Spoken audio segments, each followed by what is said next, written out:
Después de las primeras dos sesiones, tenemos una buena definición de perdón y un entendimiento de lo que pasa si rehusamos de perdonar. Por las últimas dos sesiones, yo quiero hablar un poco más en general sobre la naturaleza del conflicto y después terminar siendo muy práctico en cómo lidiar con conflictos y ofensas para que no destruyan nuestras relaciones y salen deshonrando al Señor. Pero si ustedes no entienden qué causa conflictos o que contribuya al desarrollo de conflictos, inevitablemente van a terminar en más conflictos. Y si ustedes tienen una perspectiva no bíblico del conflicto, inevitablemente van a lidiar con el conflicto en una manera no bíblica. Entonces yo quiero en esta sesión hablar un poco de la verdad sobre el conflicto. La verdad sobre el conflicto. Y la primera cosa que quiero enfatizar es que vivimos en un mundo de conflicto. Espiritualmente, vivimos en un mundo de conflicto espiritualmente. Y hablamos en la primera sesión de 2 Corintios 2. Y esa es la idea que nuestro mundo es uno de conflicto. Hay una guerra espiritual que está siendo luchado o batallado entre el Dios del cielo y Satanás, su adversario. Y para algunos de ustedes que vienen de un trasfondo carismático, que imagino que es la mayoría, ustedes han aprendido que pues la guerra espiritual es como posesión demoníaco y pues tenemos que estar echando demonios en todos los lados. Pero la verdad, 2 Corintios 10, 3 a 5 nos dice que la guerra espiritual más que todo es una guerra de la mente. Es una guerra de pensamientos. ¿Cómo es que voy a percibir las cosas del mundo? De hecho, en 1 Timoteo, creo que 4, está hablando de que las doctrinas de demonios, eso yo creo que es que significa la guerra espiritual, porque en capítulo 10, o 2 Corintios 10, 3 a 5, dice que tenemos que poner en cautiverio cada pensamiento. Entonces, si tú quieres ganar la batalla espiritual de la mente, de la doctrina, ustedes tienen que pensar bíblicamente. Debemos ser claros desde el principio que los resultados de esta guerra ya ha sido determinado. La herida mortal le fue dada a Satanás en la cruz y en la resurrección. Y ahora, por un momento breve, Satanás se le ha dado la libertad de estar en esta tierra gobernando el mundo como el príncipe del mundo. Y básicamente él va a poder hacerlo hasta que Cristo regrese. Satanás ya ha sido vencido, pero hasta su caída final, después del milenio, cuando una vez para siempre él será destruido y echado en el infierno, sigue causando estragos. ¿Y cómo lo hace? Él lo hace a través de ataques contra los hijos de Dios y haciendo lo que puede para causarles caer en pecado y en particular en pecado contra Dios. Y uno de los ataques más estratégicos que tiene él son sus ataques contra la unidad. Aunque no cambia la naturaleza de nuestra salvación, la meta de Satanás es causar tanto daño al nombre de Dios que sea posible y hacer que el cuerpo de Dios, cristianos, son básicamente indistinguibles del mundo. Esa es su meta. Y en la manera que tratamos uno de los otros. A veces aún utiliza cristianos como agentes de su obra. ¿Qué significa eso? Pues son meramente agentes haciendo su voluntad. Y eso es muy importante en el tema de conflictos y perdón, porque Efesios 6:12 nos dice algo interesante. Revístense con toda la armadura de Dios para que puedan estar firmes contra las insidias del diablo. Porque nuestra lucha no es contra sangre y carne, sino contra principados, contra potestades, contra los poderes de este mundo de tinieblas, contra las fuerzas espirituales de maldad en las regiones celestiales. ¿Qué significa eso? Significa que si queremos glorificar a Dios, que es la meta, la motivación, si queremos glorificar a Dios en nuestras relaciones quebradas o rotas y lidiando con las ofensas, tenemos que primero reconocer la fuente del problema. La fuente del problema. Tenemos que luchar contra el enemigo verdadero. Recuerda, eso es donde toca el perdón. Si estamos en un mundo en conflicto espiritualmente, Efesios 6:12 nos dice que el enemigo no es contra carne y hueso, no sé qué carne, carne y sangre. ¿Sabes qué significa? Pues toca a tu cónyuge. ¿Están hechos de carne y sangre? Ellos no son el problema. Ellos no son el problema. Recuerda, la persona que te ofendió no es el enemigo verdadero. Yo no dije que ellos no realmente te lastimó o realmente pecaron contra ti, pero la escritura dice que esa persona no es el enemigo verdadero. ¿Odias la arma o al que apretó el gatillo? Yo no estoy excusando a la persona por lo que hicieron. Yo no estoy diciendo que no hicieron algo. Ellos se han permitido ser herramientas de destrucción en las manos de Satanás, en esa ofensa, en ese pecado. Pero Satanás es él que desde el principio se ha determinado destruirnos en nuestras relaciones con Dios y con otros. Y Satanás gana si él puede convencernos que realmente él no está atrás utilizándonos como marionetas para lastimar. Si él puede ocultar su obra y él puede convencerte que tu esposa es la enemiga, el Satanás, él puede tomar mucho más tierra, porque él, pues ni siquiera están luchando contra el enemigo verdadero. ¿Me hago entender? Enójense al pecado, en la oscuridad espiritual y el enemigo verdadero que está tentándonos a pecar. Porque si ustedes entienden quién es el enemigo verdadero, no vas a estar en conflicto ni guerra con tu esposa, ni tu esposo. Entonces vivimos en un mundo de conflicto espiritual que se manifiesta en conflictos relacionales. Esa guerra espiritual muchas veces se manifiesta en conflictos relacionales. Y esa verdad está visto en el hecho que todos los pecados horizontales comienzan como pecados verticales. Todas las ofensas horizontales son el resultado de problemas verticales contra el Señor. Eso es porque en los 10 mandamientos comienza con mandamientos verticales. Y después hacia una transición hasta los pecados horizontales.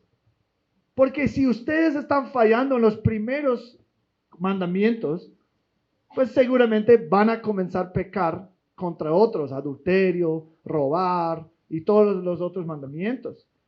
Y por eso dice también, ¿qué son los 2 mandamientos mayores?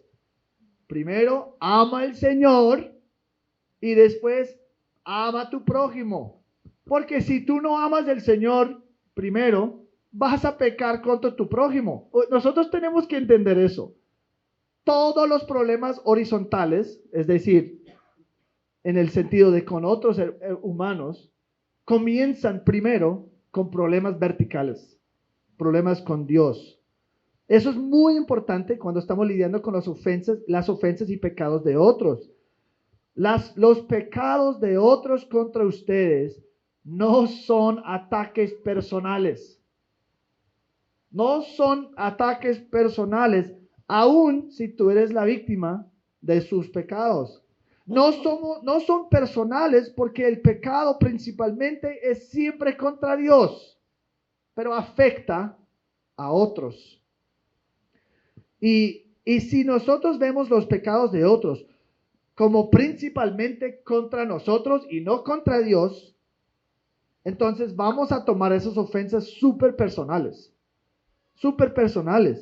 Y vamos a ver el otro como el enemigo y vamos a comenzar a construir defensas, levantar defensas, algo que daña relaciones, especialmente en un matrimonio. Y si alguien te ha ofendido antes de los últimos 5 minutos y yo les hubiera preguntado, ¿por qué te dañaron? ¿Cuántos de ustedes dirían, no, es porque tienen problemas de pecado contra el Señor y yo soy como un daño colateral? Eso es algo que tenemos que entender. Yo creo que casi nadie hubiera respondido así. Pero tenemos que entender espiritualmente cómo es. Si estamos levantando barreras, siendo defensivos porque creemos que la otra persona es un ataque personal, ya no estamos en el mismo equipo, unificado y juntos para defendernos contra el ataque verdadero que es espiritual y vertical por naturaleza, comenzamos a ver la otra persona como mi adversario cuando ellos pecan contra mí. Y toda casa dividida contra sí mismo no se mantendrá en pie. ¿Tú quieres destruir su matrimonio? ¿Quieres o solamente tienes que convencer una pareja que su cónyuge es el enemigo? Y de pronto hay algunos de ustedes que ven su cónyuge como el enemigo, un obstáculo que yo tengo que superar para cumplir lo que necesito cumplir. Sí, de pronto son pecadores, pero es interesante en la consejería, muchas veces hablamos así, es que nunca dicen mi esposa es mi enemigo o mi enemiga, pero eso es básicamente como lo ven, como algo que es como, no, pues yo quiero criar mi niño así, pero ella quiere criarlo así. Pero es interesante si lo preguntas aparte, ¿qué es tu meta? Pues yo quiero glorificar a Dios en la manera que creo mi niño. Habla con el hombre. ¿Y qué es tu meta? Yo quiero glorificar al Señor en la manera que criamos los niños. Interesante que me parece que ustedes tienen la misma meta. Si están pensando bien de glorificar al Señor, entonces, ¿cómo es tu enemiga? Porque Satanás ha venido y ha convencido uno al otro, que el otro es el enemigo y un estorbo. Es como están en contra de mí por sus pecados, por no sé qué. Y el punto es que tenemos que entender bien quién es el enemigo verdadero y qué es el problema de verdad. Satanás sabe que él puede destruir un matrimonio así y eso es su meta, desunión. Desunión, eso es la meta de Satanás. Jesús oró en Juan 17 para unidad en el mundo, para que el mundo conozca al Señor o a Dios. Y Dios no lo va a permitir si Él puede evitarlo. Afortunadamente, las Escrituras nos dice cómo podemos mantener esta unión y nos da nuestro modelo, quien es Jesucristo. Les pido que me acompañen a Filipenses 2, 2 a 8. Filipenses 2, 2 a 8. Y vamos a tratar este un poquito rápido. Pero Filipenses 2, y la verdad lo que voy a estar haciendo es como explicando el pasaje mientras avanzamos. Filipenses 2, 2. Hagan completo mi gozo, siendo del mismo sentir, conservando el mismo amor, unidos en espíritu, dedicados a un mismo propósito. Mira, está utilizando aquí el lenguaje de unión, de unidad. Él dice que su gozo no está completo si no son unidos y si están en conflicto. Y yo creo que cualquier pastor puede decir eso. Fernando, ¿te da mucho más gozo cuando hay unidad en la congregación? Claro. Pues pues yo digo por mi parte, sí, me da mucho más gozo cuando hay unión, hay unidad, digamos, en la iglesia en Cali. Y en versículo 3, aquí Pablo va a explicar cómo mantener esa unidad. Y la respuesta es la humildad. La respuesta es la humildad. No hagan nada por egoísmo o por vanagloria, sino que con actitud humilde, cada uno de ustedes considere al otro como más importante que a sí mismo, no buscando cada uno sus propios intereses, sino más bien los intereses de los demás. Esos versículos nos dice cómo mantener la unidad. Pero también podemos ver por qué hay tanto conflicto en este mundo, porque no obedecemos lo que dice. Piensen lo que dicen esos versículos y cómo sería diferente su matrimonio si vivieres de tal manera. Su matrimonio está marcado por conflictos continuos. Es porque no estás haciendo esto. Santiago 4, 1 y 2 nos dice eso plenamente, claramente. ¿De dónde vienen las guerras y los conflictos entre ustedes? ¿No vienen de las pasiones que combaten en sus miembros? Ustedes codician y no tienen, por eso cometen homicidio. Son envidiosos y no pueden obtener, por eso combaten y hacen guerra. Cuando ustedes comiencen a vivir en una manera egoísta, comienzan en tu orgullo buscar lo que más te beneficia. Comienzas a vivir por tu propio reino. ¿Y qué pasa? Tu esposo o esposa egoísta, pecaminosa, no es tan emocionado o entusiasmado de que consigues todo lo que tú quieres. Eso es lo que está diciendo Santiago 4, 1 y 2. Mira, el problema en el matrimonio es que hay dos personas que quieren ser el rey de su universo. Pecadores. Y muchas veces, si somos honestos, y el tiempo lo demuestra, cuando me casé, la verdad, muchas veces escogimos la mujer pensando, ¿sabes qué? La verdad, mi reino es casi perfecto. La única cosa que falta es una reina para complementar lo que necesito para tener el paraíso en la tierra. Qué pena, hotel, no es el paraíso, eso es por venir. Y ellos se casan. Yo no soy organizado, pero mi esposa es súper organizada. Yo no soy bueno en tal área, pero ella es súper buena. Yo no soy no sé qué, pero mi esposo, me completa así. Y nos vemos como, mira, qué buena adición a mi reino. ¿Y qué pasa? Pues la otra persona está haciendo igual. Y cuando ustedes se casan, lo que pasa es que tarde o temprano esas diferencias, esos reinos choquen. ¿Sabes qué? Lo que yo necesito en mi reino es tal cosa, en esta dirección.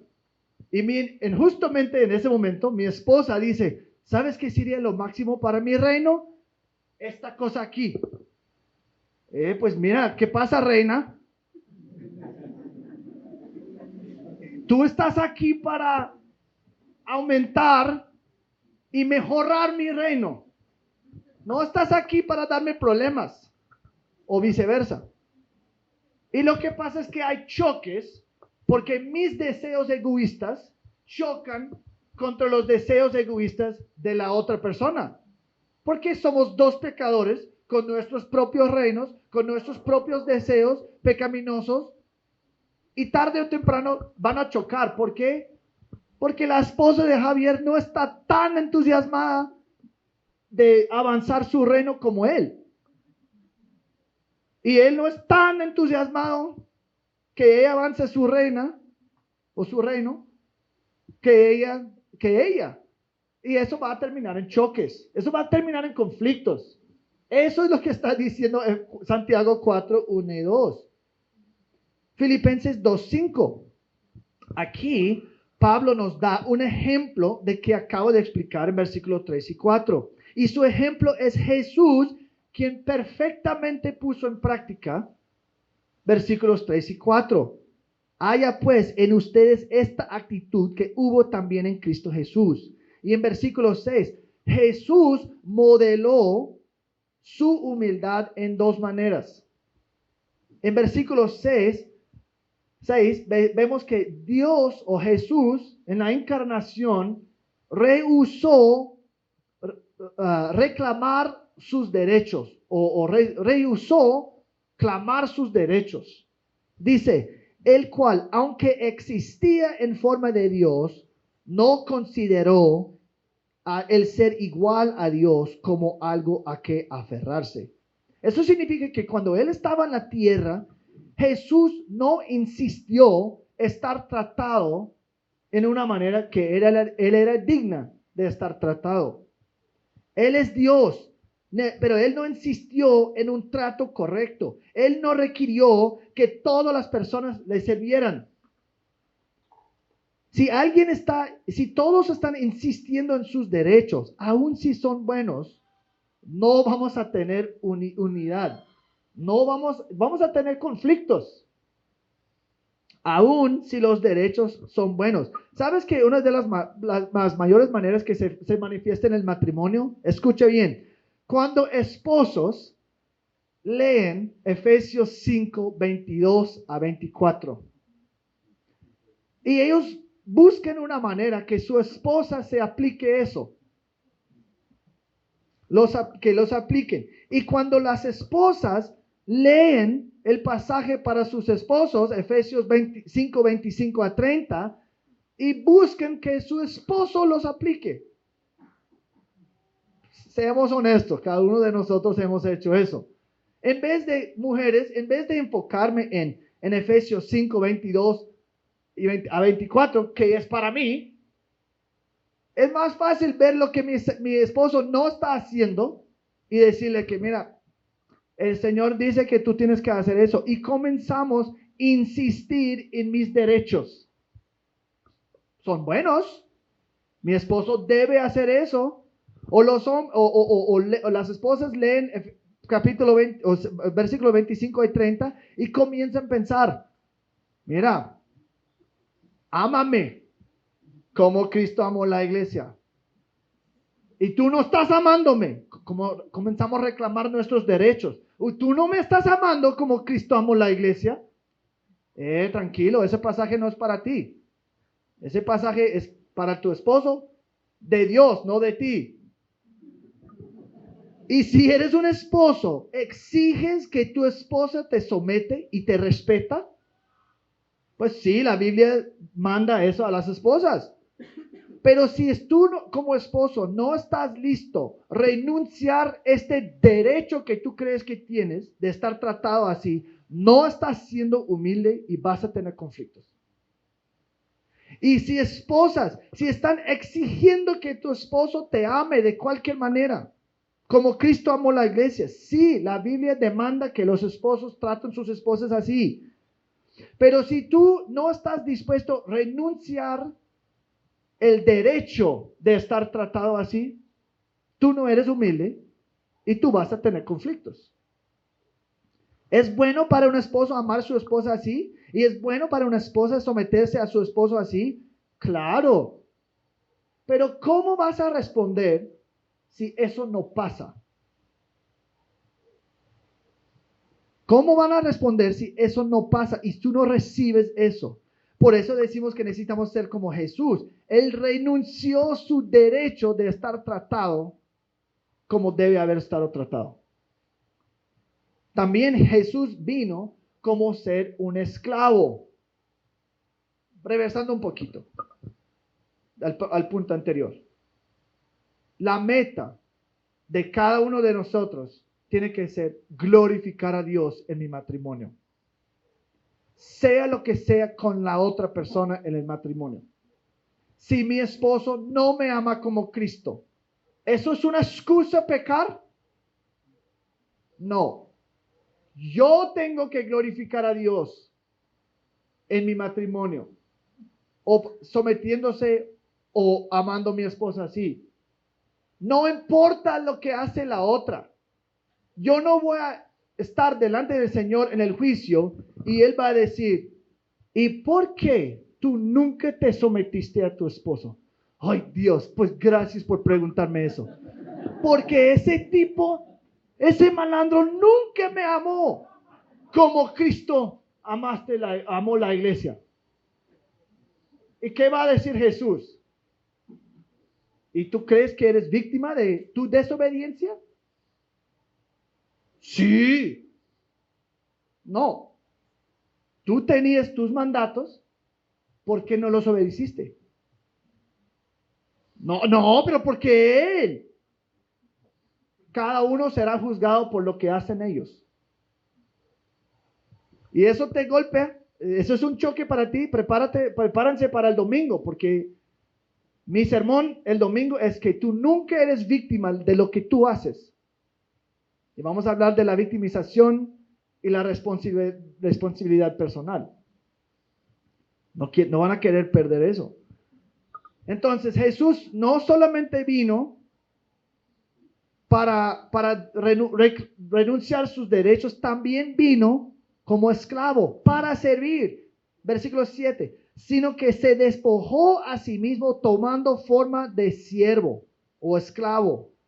Jesús, en vez de buscar ser servido en su ministerio, en sus relaciones, Él vino con la actitud que Él iba a servir a los demás. Él confió que Dios el Padre lo iba a cuidar. Entonces, Él no tenía que buscar sus propios intereses. Él no tenía que estar luchando, peleando para su propio reino, porque Él sabía, ¿sabes qué? Dios el Padre me va a cuidar. Aun si mi esposo no. El Señor me va a cuidar. Y si en tu matrimonio el conflicto y el pecado y la ofensa siempre surgen cuando ustedes buscan ser servido en vez de servir. Que estás esperando que la otra te sirve. Por lo tanto, si queremos lidiar realmente con el conflicto en el matrimonio, el primer paso es crear un ambiente en el hogar de humildad y autosacrificio, donde el conflicto no puede florecer. Y nosotros tenemos que darse cuenta que la meta de Satanás es avivar el orgullo y egoísmo que destruye la unidad que la humildad trae. Y si entendemos la naturaleza del conflicto, es espiritual. Nuestro enemigo verdadero, que es Satanás, y la solución, que es humildad, como fue modelado por Cristo. Entonces, estamos en el camino de poder perdonar a otros que nos ofenden. Pero hay otro obstáculo al perdón. Cuando no entendemos que el conflicto y problemas relacionales entre dos pecadores es una forma de sufrimiento. Es una forma de sufrimiento. Conflicto es una forma de sufrimiento. ¿Y por qué lo digo eso cuando parece tan obvio? Claro, es que estamos sufriendo algo. Porque me parece que muchos de nosotros vivimos de tal manera que como en una manera ingenua en cuanto al sufrimiento. Muchas veces luchamos o es difícil, nos cuesta perdonar porque estamos asombrados que alguien pudiera haber hecho lo que hicieron. Estamos asombrados. ¿Cómo es que eso pudiera haber pasado?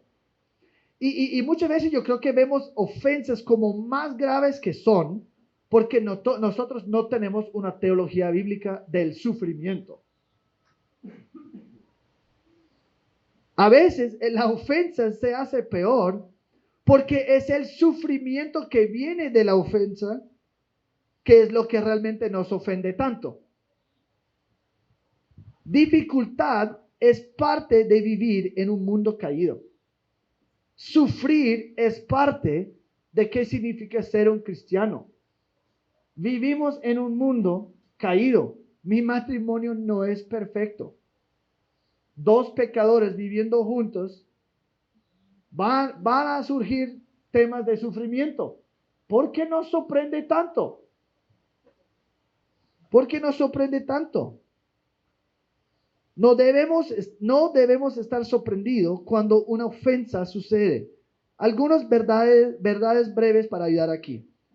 Espera lo esperado. Vivimos en un mundo caído. Si te casaste con tu cónyuge pensando que no, ahora hemos llegado al cielo. Despiértense. El problema no es tu esposo, es que tus expectativas no eran realistas. Vivimos en un mundo caído. Espera lo esperado.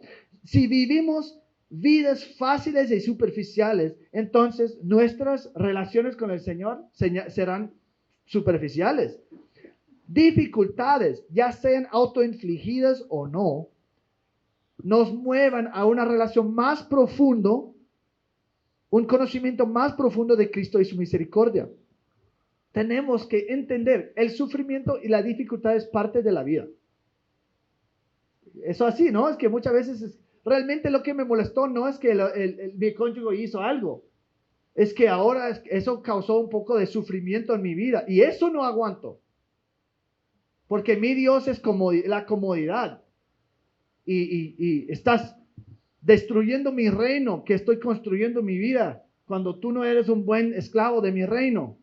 Y ese dolor, ese sufrimiento, eso realmente es lo que me ofende más. Porque mira, si alguien dice algo y no te afecta para nada y no sufres para nada, pues no te ofende tanto, ¿no? Pero te ofende porque es como, es un punto de sufrimiento y eso no aguanto. También tenemos que confiar en el carácter de Dios. Tenemos que confiar en el carácter de Dios, su soberanía, su bondad, su fidelidad, su sabiduría, etc. Primero de Pedro 4:19 dice, así que los que sufren conforme a la voluntad de Dios, encomienden sus almas al fiel Creador, haciendo el bien. Está diciendo, mira, si están sufriendo en esta vida, pues tranquilo, es la voluntad de Dios. Y puedes puedes encomendarse en un Dios fiel. Nota que dice que es un fiel Dios, fui mi fiel creador. Porque normalmente cuando viene el sufrimiento comenzamos a dudar Dios. ¿Cómo así? ¿Cómo eso puede ser bien? O bueno, y está diciendo que mira, confía en Él. En cada prueba, incluyendo los pecados de otros contra mí, debemos comenzar con 3 preguntas. Si estoy en una dificultad, comenzamos con 3 preguntas. ¿Dios pudiera haber prevenido este incidente? ¿Dios pudiera haber prevenido este incidente? Pues si tú piensas que la respuesta es no, tenemos que lidiar con eso primero. Número 2, ¿Dios lo previno? ¿Lo provino? ¿Previno? ¿Previno? ¿Previno? Una persona. ¿Previó? ¿El Señor lo previó? Mira, es decir, ¿Dios pudiera haber prevenido? ¿Lo hizo? Obviamente no, porque estamos en el problema, en el tipo de sufrimiento. Y la tercera pregunta, entonces, ¿por qué no lo hizo? ¿Por qué no lo hizo? ¿Qué está tratando de hacer a través de esta prueba? Responde a la pregunta, ¿por qué Dios lo permitió? Mejor dicho, ordenó lo que está pasando en este momento, esta ofensa. Pues muy probablemente no saben, por eso están viniendo para ayuda y respondiendo como es, pero la Biblia nos da respuestas. Romanos 8, 28, 29. Que Dios está haciendo todo para el bien que ellos que lo amen. Pero versículo 29 nos dice que es ese bien.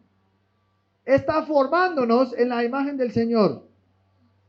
Muchas veces no leemos 29, leemos 28. No, el Señor hace todo bien para los que confían en Él, en lo que aman. Pues, ¿qué bien está haciendo? No tengo ni idea, pero es lo que dice el versículo. Pero 29 nos dice, está haciéndonos más, conformándonos más a la imagen del Señor. Primero de Pedro 1, versículo 7, dice que cuando nos convertimos, somos como metales crudos de la tierra. Y Dios, como un fuego en el crisol, nos saca de la tierra lleno de impurezas e imperfecciones. Y es la meta de Dios de pulir y refinar y quitar la mugre. Eso pasa que si no encuentras un barra de oro en la tierra, ahí como perfecto, con ese 99.99%, no, eso en la tierra, no sé si, yo no quiero pues, destruir tus sueños, pero no, así no es. O como entendiste, cómo es que hacen en las minas, pero encuentran allí una roca, un metal, pues mezclado con mucha basura, otros metales, tierra. ¿Y qué hacen con eso para alcanzar esa barra grande? Lo ponen en un crisol y lo refinen con calor. Y cuando lo derriten con mucho calor, la basura surge o sube. Y lo que falta es lo puro. Eso es lo que está haciendo el Señor en el sufrimiento. Porque ¿sabes qué? Cuando alguien peca contra ti, cuando hay sufrimiento en la vida, ¿qué pasa? ¿La mejor parte de ti surge? No, lo peor. El sufrimiento siempre revela lo peor. La rabia, el egoísmo, pues todo. Y normalmente cuando todo está tranquilo, está bien. Pero cuando mi esposo hace algo, mi esposa hace algo, uy, ahora es cuando sube la rabia.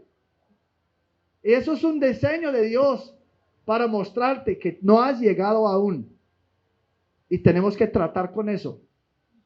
Y nosotros muchas veces no entendemos el punto de sufrimiento y entonces muchas veces estamos luchando más contra Dios que mi esposo.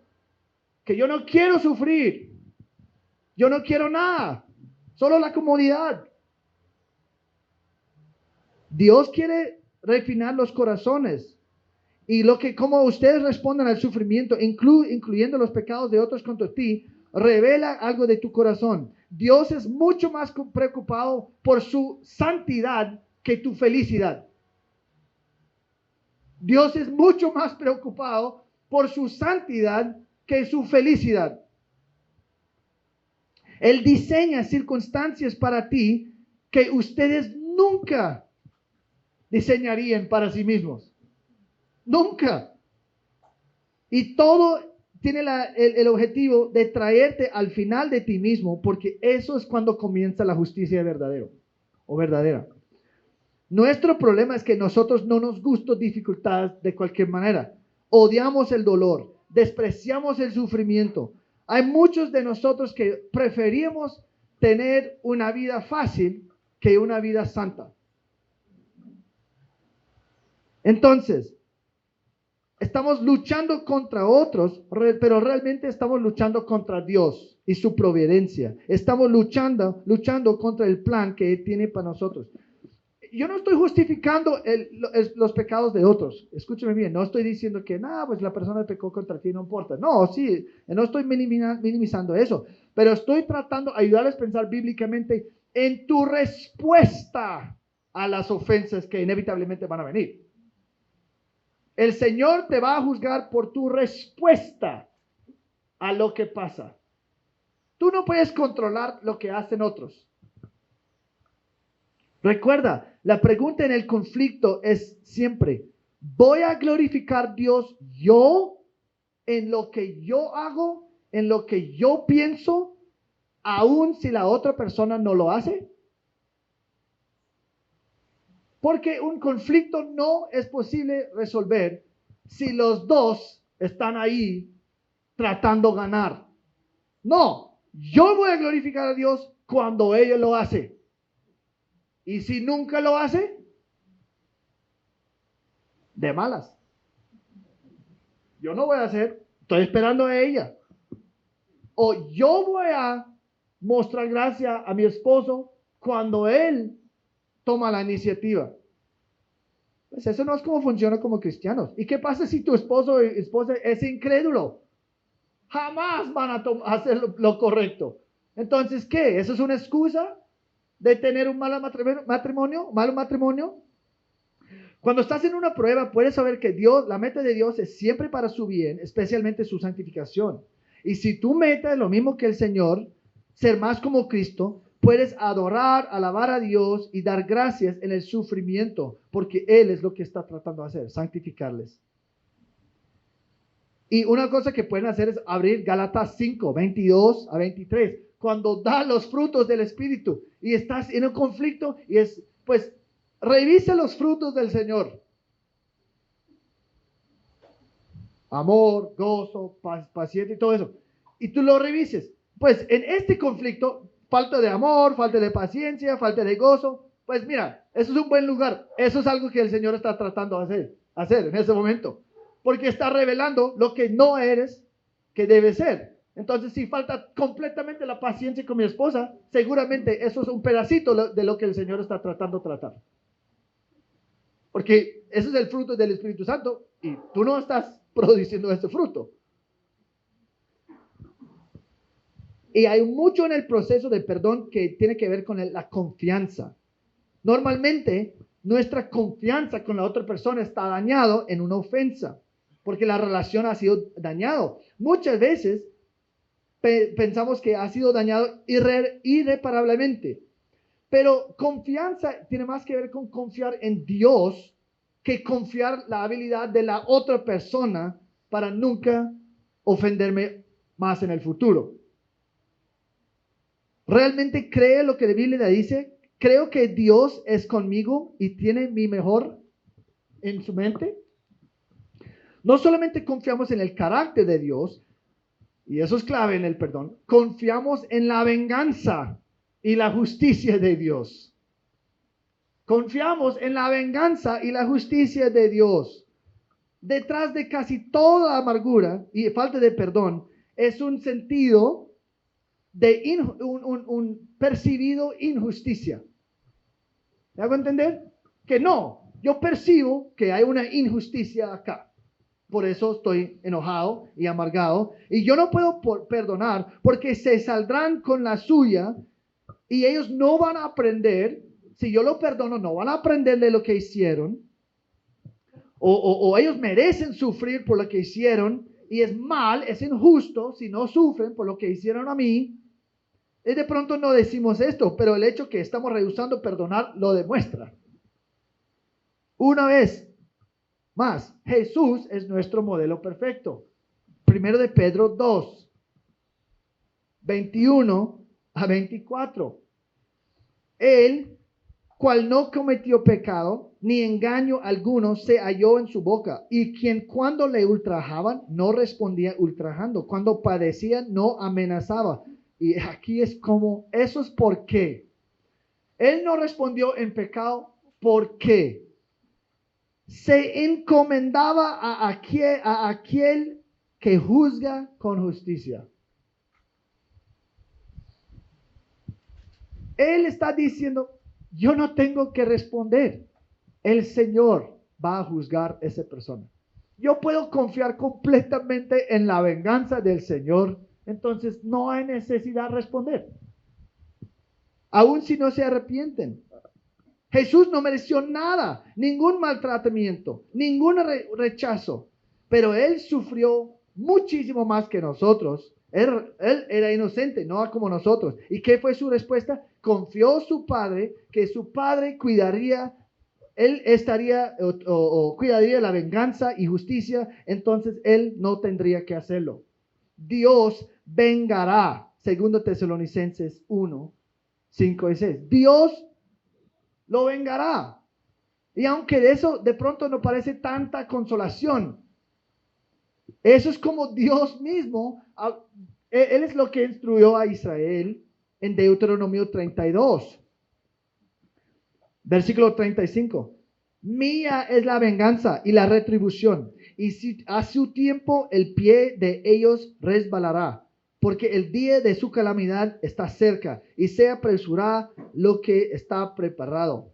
Y versículo 43 del capítulo 32 de Deuteronomio. Regocíjense naciones con su pueblo, porque él vengará la sangre de sus siervos, traerá venganza sobre sus adversarios, y hará expiación por su tierra y su pueblo. Eso es también lo que Pablo dice cuando él estaba maltratado. Él no necesitaba buscar la justicia. Eso fue el trabajo de Dios. Segundo Timoteo 4:14. Alejandro el calderero me hizo mucho daño. ¿Y qué dice? El Señor le retribuirá conforme a sus hechos. Él no tenía que responder a Alejandro. ¿Qué pensaría nosotros? No, Alejandro me lastimó. Bueno, es que yo necesito mostrar a Alejandro que jamás me va a tratar así. Y eso es como lo hacemos con mi esposo a veces, o mi esposa. Es como, no, es que ella lo hizo eso, él lo hizo eso. ¿Sabes qué? No, es que yo voy a mostrarles que ellos nunca pueden tratarme así. Voy a tomar la venganza. ¿Por qué? Si no se arrepientan, el Señor va a tratar con ellos. Yo no tengo que tomar venganza. El Señor lo va a hacer. El juicio siempre estará cumplido. O en esta vida o la próxima. Entonces yo no tengo que preocuparme por eso.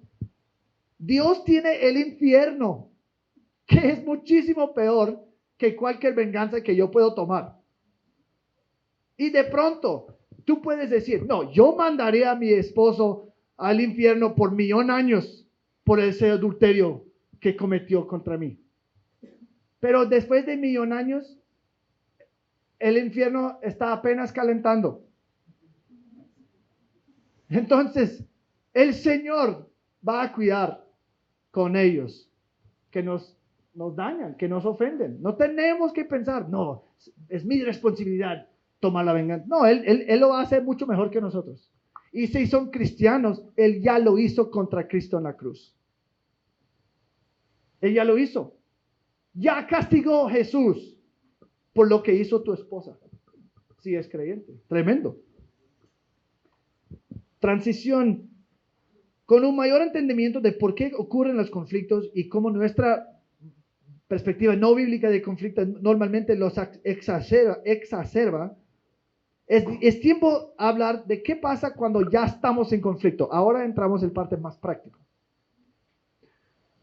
Cuando ya estás en conflicto, y vamos a revisarlo de la perspectiva del ofensor y de la perspectiva del ofendido en la próxima. Y cómo cada uno puede mover hacia reconciliación. Y voy a darles algunos consejos de cómo buscar la victoria en ese tema. Pero, ¿cómo es que podemos resolver conflictos como el ofensor? Has cometido un pecado, has ofendido o dañado a otra persona. Tú eres el ofensor. El daño está hecho. La relación está afectada. No puedes ir para reversa o ir en la historia y no puedes cambiar, ya está hecho. Entonces, ¿qué es lo que tú puedes hacer para facilitar la reconciliación y arreglarlo? Número 1, tomar responsabilidad. Tomar responsabilidad por lo que tú has hecho. Mata tu abogado interno. Mata tu abogado interno que siempre está ahí tratando de convencerte que inocente soy. Y aquí son mis argumentos. Cada vez que estás siendo defensivo es porque tu abogado interno está en trabajo, está trabajando. Mátalo. Mátalo. Eso nunca termina bien. Si tú quieres asegurar que la otra persona tenga dificultad en perdonarte, ser defensivo, negar la responsabilidad personal o minimiza lo que has hecho. Si tú quieres asegurar que es más difícil que la otra persona te perdone, haz esto. Ser defensivo, minimizar lo que has hecho, jugar la víctima. Pues, y si lo hiciste, tú no eres víctima. Si tú lo hiciste, no eres víctima y necesitas arrepentirse. Tanto Dios como la persona afectada por su pecado. Eso comienza con confesión. Confesión. Una cosa que la verdad nos puede ayudar mucho en esta área es aprender cómo confesar nuestros pecados.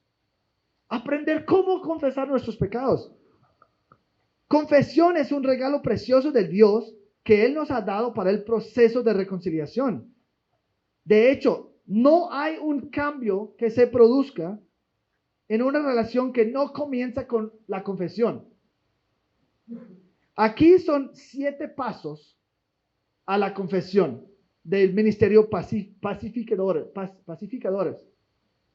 Número 1, dirigirse la confesión a todos involucrados. Dirigirse a todos involucrados. Eso significa que no solo confesamos a la persona que ofendemos, sino todos de ellos que han estado afectados por nuestros pecados.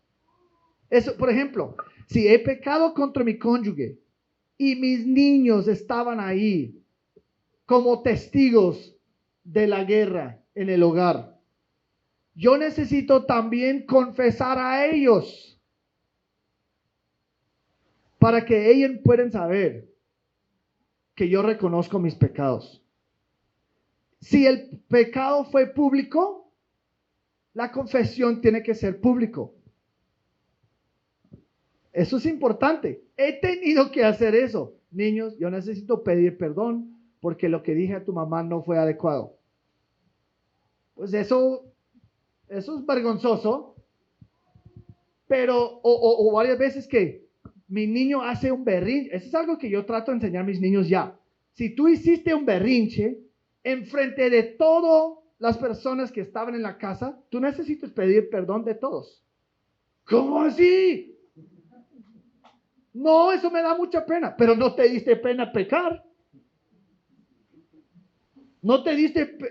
Eso es lo que debería haber dado pena, hacer un berrinche ahí enfrente de 30 personas. ¿Y cómo así? ¿Tú vas a obligar que tu niño pide perdón? ¿Sí? Porque ellos deshonraron al Señor enfrente de 30 personas. Entonces ellos necesitan pedir... Eso es algo que hemos tratado... Difícil. ¿Por qué? Porque somos orgullosos. No tenemos problema pecar, pero admitir lo que hemos hecho, preferimos hacerlo en privado. Tiene que confesar a todos involucrados. Número 2, evitar decir sí, pero y tal vez. No debe haber excusas ni calificativos en mi confesión. Sí, yo hice eso, pero es porque no sé qué. ¿Qué has hecho? Sí, lo hice, pero realmente soy víctima. No lo hubieras dicho si tú no hubieras dicho primero. Y algunos confiesan así. Yo quiero pedir perdón por hacer eso porque tú me dijiste algo primero. Eso no es una confesión. Y la otra persona no está creyendo en tu arrepentimiento en ese momento. Admitir específicamente. Admitir específicamente. Ese es el número 3. Nombra el pecado en detalle. Fue pecaminoso cuando te criticó en frente de los niños. Muchas veces, demasiado frecuentemente, nuestras confesiones son vagas y demasiado generales y la verdad la otra persona ni siquiera sabe que estamos confesando. Yo confieso que hice algo mal o que yo pequé. ¿Pero qué hiciste? Pequé. ¿Cómo? Pues la verdad no entiendo. Confiesa específicamente. Perdóname por lo que hice. ¿Qué hiciste? Perdóname por pecar. ¿Qué fue tu pecado de su perspectiva? Muchas veces pedimos perdón para calmar la otra persona, ni siquiera reconociendo que lo que hemos hecho. Y si la meta es cambiar y crecer, ¿cómo es que un perdón general para complacer a la otra persona, cómo es que me ayuda a cambiar? Yo criticarte o criticar la comida cuando lo trajiste, tú cocinaste, pusiste todo ese esfuerzo y criticarlo, yo lo critiqué, eso fue pecado y eso no estaba bien. Eso es mucho mejor que mi esposa estaba muy lastimada, qué pena que hice algo mal. ¿Pero qué hiciste? Yo no sé, pues te ofendí, pero aparentemente. Y si somos honestos, muchas de nuestras confesiones son así. No reconocemos nada de lo que hemos hecho. Es como, hoy no, está enojada otra vez. Ok, amor, perdóname, ¿para qué? Por ser mal. Pues no, sí, por ofenderte. Pues eso no es una confesión. O los niños, pide perdón de tu hermano, perdóname. Porque están en problemas, ahora quieren evitar problemas. Reconocer el dolor. Demuestra a la persona que tú reconoces el dolor que has causado. Mira, yo quiero pedir perdón porque estaba muy crítica de la comida que preparaste. Y yo entiendo que eso realmente pudiera haber sido muy doloroso porque tú esforzaste mucho y pues yo lo critiqué como mal agradecido y todo. Reconoce que tú entiendes por qué la otra persona está mal, está ofendido. Eso es como algo importante, ¿no?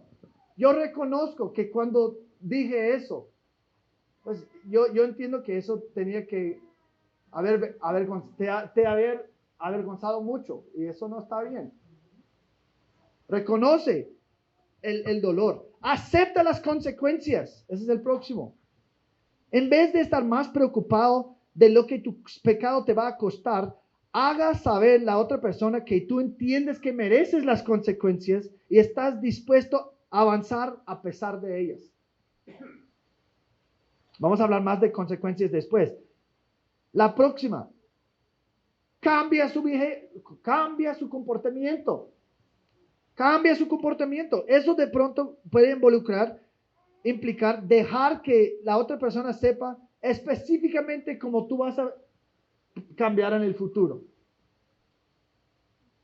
Y pedirles oraciones para ayuda en el futuro. Y el último paso es pedir perdón. Ustedes dicen, no, pues eso es una confesión muy grande. ¿Cómo así? 7 pasos de confesar, porque no, yo lo hice mal, perdóname. Porque yo puedo decir, yo hice mal, perdóname, y ni siquiera reconocer que hice, ni porque lastimé a la otra persona, y estamos esperando que la otra persona nos perdona, aunque nosotros no hemos reconocido nada. Estos pasos de confesión son para ayudar al ofendido a perdonarnos más fácilmente.